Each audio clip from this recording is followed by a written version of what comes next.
back to another video, and I hope everyone have an amazing day. My dragonflies, my kings and queens.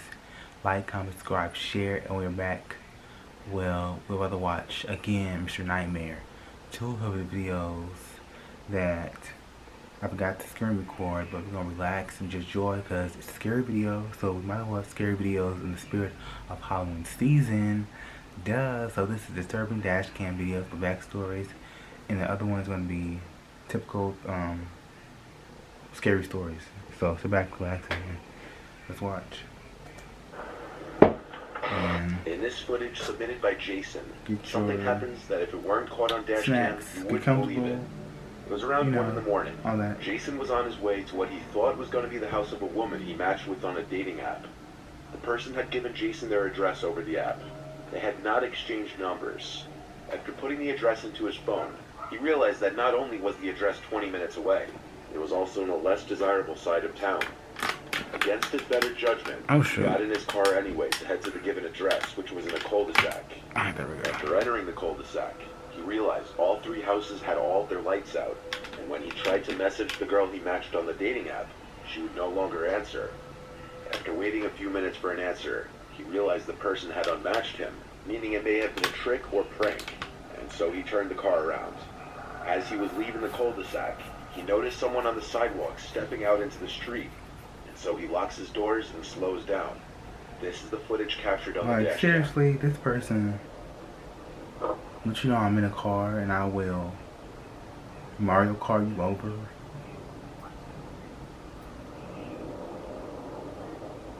Ridiculous. The footage is kind of grainy, so it's hard to make out some of the smaller details. But basically what happened was Jason slowed down as he saw a masked person walking into the middle of the street, immediately knowing something was off because there was nothing across the street except a busy highway. So he locks his door and comes to a stop as the person is directly in front of his car. Then the masked person reaches into his pocket, grabs a handgun that's a little hard to see in the video due to lighting, and starts running towards his driver's side door. Jason immediately steps on the gas and drives past the man, who then tries to open the door, which thankfully was locked mere seconds earlier. It's hard to see unless you pause and zoom in, but the man in the video was wearing a creepy smiling mask. The man didn't fire any rounds, but that's also under the assumption that the gun was even loaded or real. It's not that uncommon to hear about people using fake guns in scenarios like this. What was strange about this was while even though it was in a less desirable end of town, it was still a very residential block right next to a highway. So it was a slightly questionable place to pull this. However, it doesn't take a detective to put the pieces together that this was a setup through the dating app to lure some unsuspecting guy to a dead-end road in order to rob him at gunpoint or worse. People are sick. According to Jason, the spot in which the man stepped into the street was out of view of any houses, as it ran alongside a long fence and bushes. Jason reported the whole incident to the police, including the given address. Jason was accompanied with a police officer to knock on the door of the address in question the next day, and an older woman who claimed to live alone answered the door. She claimed she had nothing to do with it. That's obviously pretty likely to be the truth, meaning a random person simply chose that address because the street was low-key and hidden, debatably a perfect spot to try and set somebody up. Luckily, Jason didn't decide to stay put and got away without harm, because who knows what could have happened. Another house is Before the next clip, 2016, the day before Thanksgiving, a fire began on the Chimney Tops Trail in the Great Smoky Mountains National Park. The fire was sparked by a group of kids playing with matches in the woods, and it was fueled by unusually high winds. Flames erupted in a remote area with steep terrain that made access to the fire difficult for firefighters. Crews spent 3 days working to create a containment area lower down the mountain. Helicopters flew overhead doing bucket drops to attempt to slow the spread of the fire. On the fourth day, winds picked up and the fire spread, but the Gatlinburg fire chief said projections showed no immediate threat to Gatlinburg. Despite the predictions, on Monday, November 28th, dry weather and extreme winds caused the fire to grow rapidly. That evening, wind gusts of up to 87 miles per hour sent embers flying into Gatlinburg, wreaking havoc on the city and surrounding communities. Town officials reported that evacuation alerts were sent out to residents' cell phones, but many residents said they never received any alerts. 14 people were killed and 191 people were injured in the fire. The flames destroyed nearly 2,500 homes and left 1 people were every received any alerts. 14 people were killed and 191 people were injured in the fire. The flames destroyed nearly 2,500 homes and left an estimated $2 billion worth of damages. Resident Michael Luciano recorded his and his stepbrother's horrifying escape down the mountain. During the drive down, just about every single passing cabin is seen engulfed in flames. Oh, God.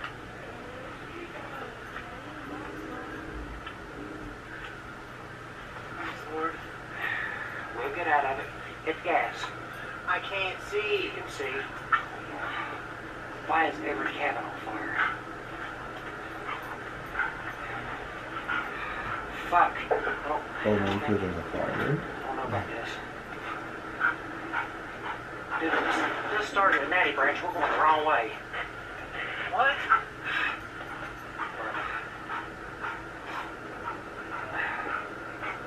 Oh, God, that was a beautiful cabin, too. Not now. And at multiple points, the two men find themselves stuck behind fallen trees. Go through it. Go through it. I can't. I cannot be stuck. I'm trying on the left side where these sticks are short that are only start.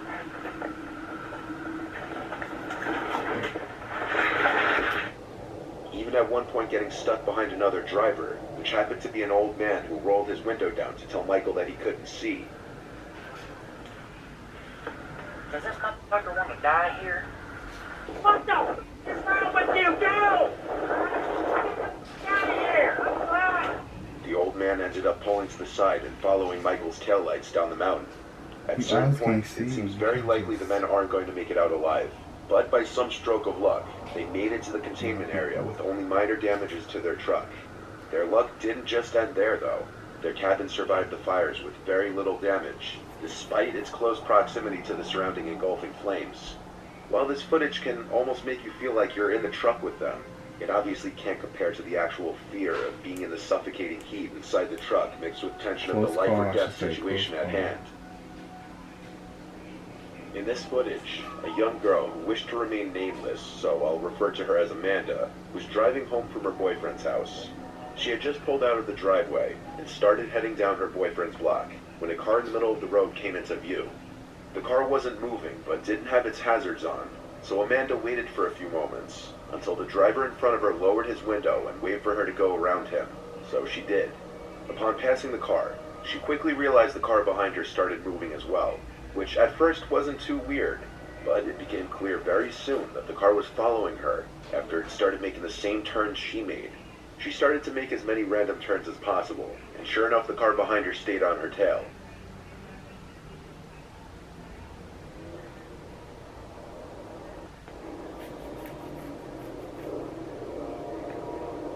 She then calls her boyfriend, which I muted at her request for privacy, and she explained to him that somebody was following her. He reassured her to keep calm and everything would be fine, and to just drive to the nearest police station. So she looked up the nearest police precinct, and when they were only a few blocks away from it, the car behind her turned the opposite way, likely because they knew she was going to the police station. Still on the phone with her boyfriend, she told him the car behind her turned a different direction, so her boyfriend assured her she should be fine to go straight home. Just be cautious. Amanda drove home after this, which was in the same town, so it was unlikely to be a long trip home. She even checked to make sure the coast was clear before parking her car and going inside, but later in the night, she woke up to this.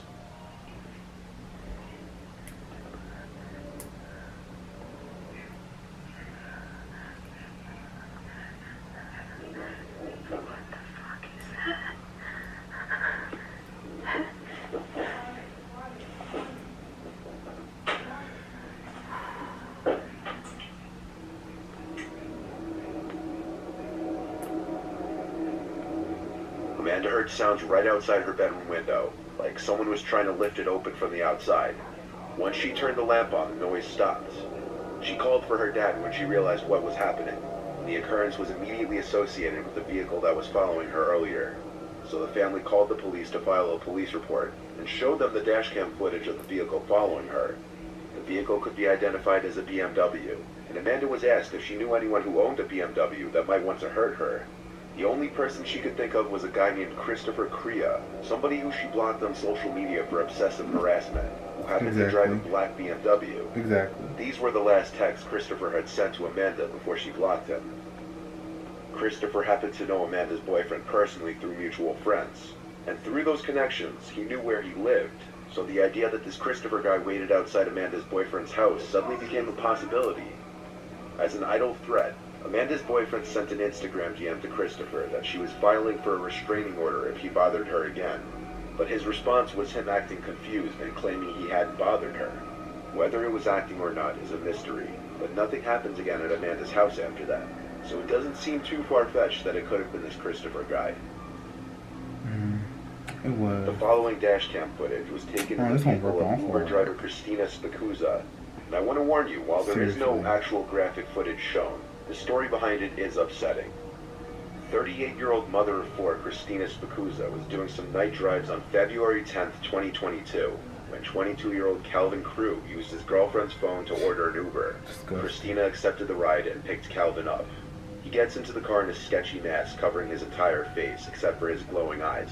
She greets him by asking for Tanea and how are you today, but he doesn't answer either question, or if he did, it was likely an inaudible grunt. Hi, Tanea. How are you today? Weirdo. Christina was extremely polite to Calvin, even asking how his day was going a few minutes in. Did you have a good day today? Calvin is seen turning to check if the coast was clear, and then lifting his mask up slightly before pulling a gun on Christina and threatening her. You do all this, just go to jail. You've got to be careful. What are you doing? No, it's not. Stop. Come on, man. I got a family. What are you doing? What are you doing? And he asked his Please jail. stop. Not unfortunate. Why are you doing this? Why are you doing this? To where? I cannot do that. Why are you doing this? Please? He tells her to cancel the ride so that it could no longer be tracked. Not long after, he grabs her phone to gain access to her banking apps to transfer money to his girlfriend's phone. No, no. Before grabbing the dash cam and throwing it out the window, he tells her that everything will be okay if she does what he says. But that later proved to be a lie. Christina's body was discovered by an Amazon driver 2 days later, lying in the woods 50 feet off the road, with a single gunshot wound to the head. Detectives found Christina's dashboard camera along the route of her last Uber ride, and the footage provided all the evidence necessary to prosecute Calvin for her murder. Prosecutors are currently seeking the death penalty for Calvin. What is on your face, bruh? We already saw your face. Now on to the next. My name is Nancy, and I work as a behavioral therapist in a local psychology office. I've been doing this for 5 years, and I've dealt with a lot of different types of people. I've had hundreds of clients now, and I used to think I've seen everything, but I didn't realize how wrong I was until I took a young man named Peter as a client. Peter was 15 years old. Peter's father, Tom, would always come in with his son for our sessions. Tom believed his son was on the spectrum for autism, or any kind of social disorder, because all his life he lacked friends and the ability to socialize with other people his age properly. What I would do at our therapy sessions is try to talk to Peter about things he enjoyed doing, things he wanted to do, and try to get him to open up about his personal life. But at first it was hard because he was very quiet and shy. I would ask Tom to leave the room occasionally to ask Peter some more personal questions about his family life and such, and it seems Peter opens up a bit more when his father wasn't in the room, but I always caught the vibe Tom preferred to stay in the room. I learned from Peter that his parents didn't get along at all. They would fight almost every night for as long as he could remember. He had no siblings or cousins, coming from a very small family. So one thing about me, I love the fall season and anything pumpkin. Pumpkin beers, pumpkin pie, pumpkin spice latte. I can't get enough.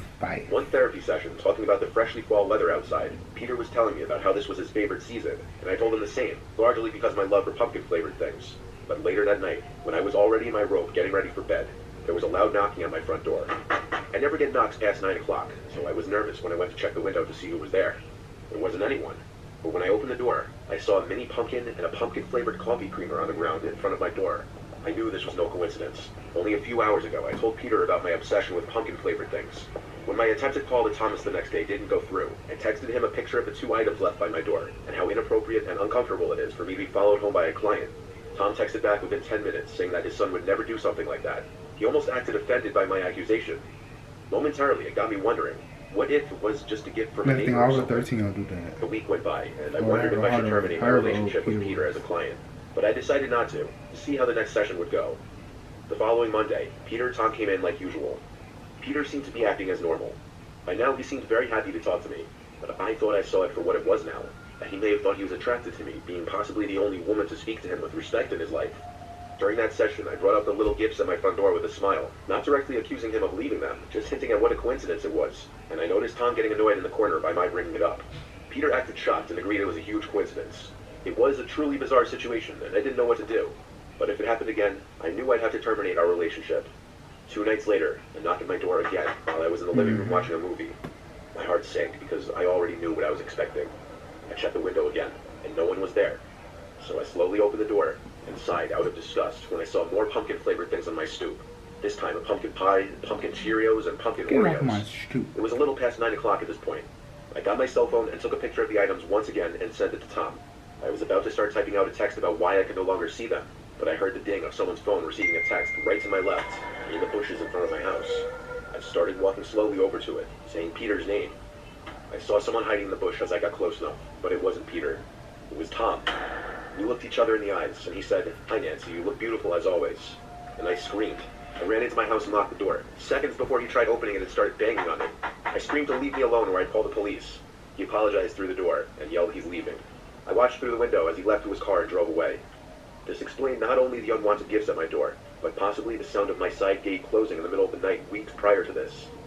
I have no idea how long he was stalking me at my house. My brother, who's a police officer, advised me not to even bother trying to get a restraining order because there wasn't any evidence that he meant me any harm, and it would just be he said, she said allegations.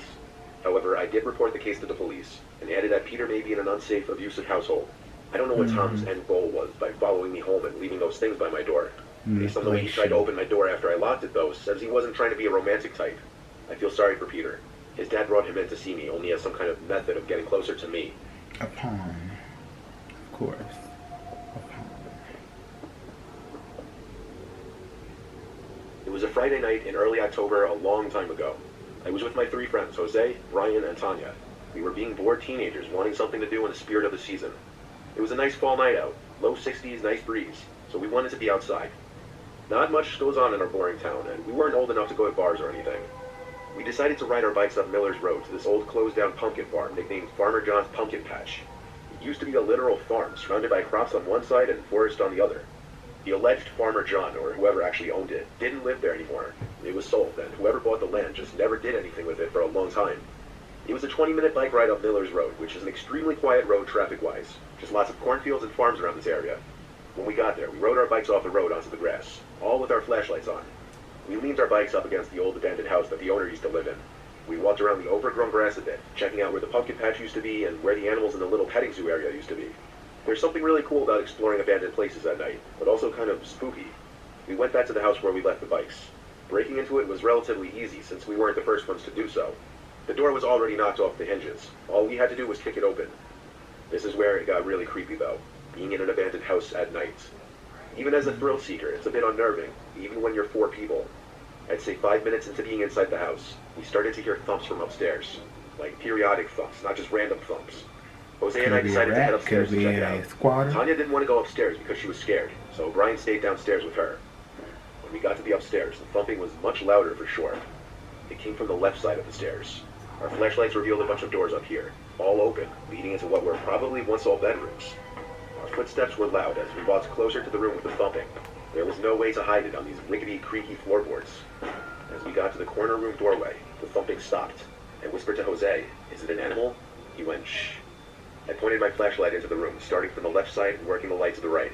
I stopped when my flashlight landed on a male's figure in the corner of the room facing a wall, with what appeared to be blood on the wall in front of him, probably banging his head on it, creating those thumping sounds. Jose aimed his light at him too, and we both jumped back. We left in a hurry, and as we ran down the stairs, a horrifying, gut-wrenching scream came from the room we were just in, causing all 4 of us to scream. As we left the house and got to our bikes, we heard stomping down the stairs from inside the house as the screaming got louder. We all ran to our bikes, absolutely freaked the fuck out. We pedaled as fast as we could out of there. The screaming stopped before it ever came out of the house. We didn't look back. We continued pedaling all the way up Miller's Road until we got back to my house. I have no idea what we witnessed in there, and I won't even try to explain it.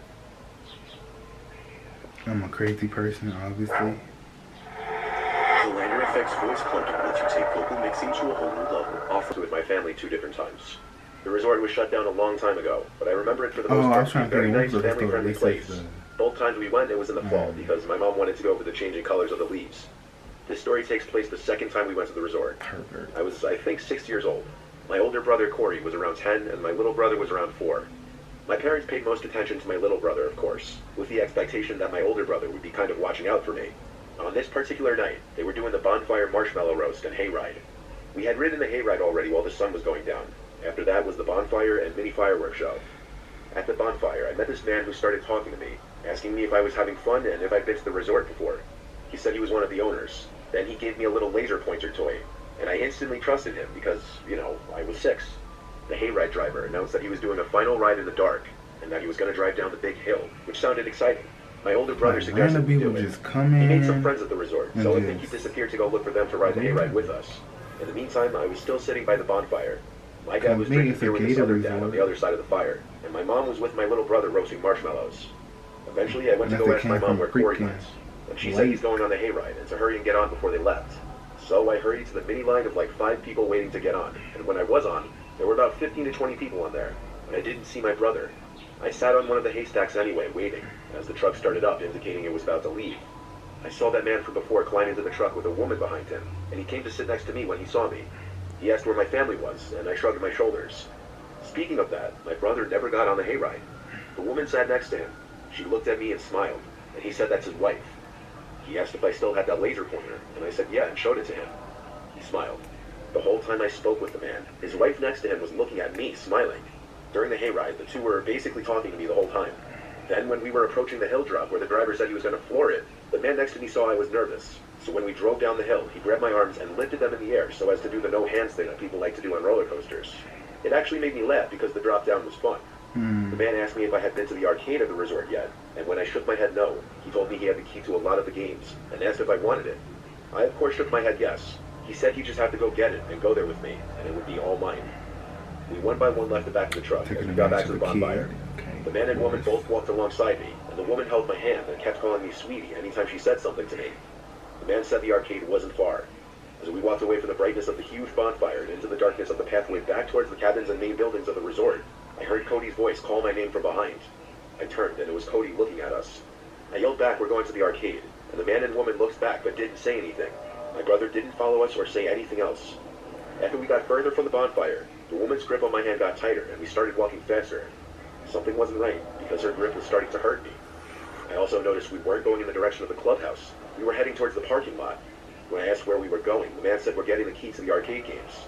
Next thing I remember, my mom's panicked screaming voice was heard behind us, screaming, "Let go of him." My mom was running over hysterically. The two strangers stepped away from me, and I remember the woman saying some BS like they were taking me to the front desk area. My mom yelled and cursed at them, and the two of them just quickly walked away into the darkness. I wish my dad was with my mom at that moment to kick the man's ass. The worst part is they got to just drive off and potentially do this to somebody else. My mom asked everybody at the bonfire if they had seen those people. Nobody recognized them. She also reported this to the resort and the police. But really, what could they do once the couple disappeared? The idea that I was almost kidnapped by a creepy older couple when I was only 6 or 7 is stomach churning, even to this day. Pervert. Go to yourself. This is scary stories, the dash cam videos, the disturbing fall horror stories, also Halloween. Like I said before, I did reacted to this, so it's no like surprise to me. I was just reacting to it because I wanted to, because that's my business, and it's Halloween, and I love scary videos. Yes, unfortunate for the dash cam. I'm upset. She was doing her job, and you did all this for what? To get what? Like, because you wasn't mentally there. Come on, and for the this last video, your attention taking advantage of a kid. Like, who knows, people are just sick, and at the end of the day, you guys get to wash your hands clean, scrub it clean, and wish them the best, because that's all they can do. Like, what you gonna do? It's not my business. You're not in my life at the end of the day. So all I can do is wish you the best. I'm not gonna wish you no harm, but whatever comes your way, it comes your way. Okay. Hope you guys enjoyed the video. Like, comment, subscribe. Check out my music in the description below. Positive vibes, and Stay grateful, stay blessed, and until next time, you guys. If you just breathe, breathe deep as the ocean, just stay afloat. Feed your mental space with nourishing thoughts. Don't stress over it, make the fake scenario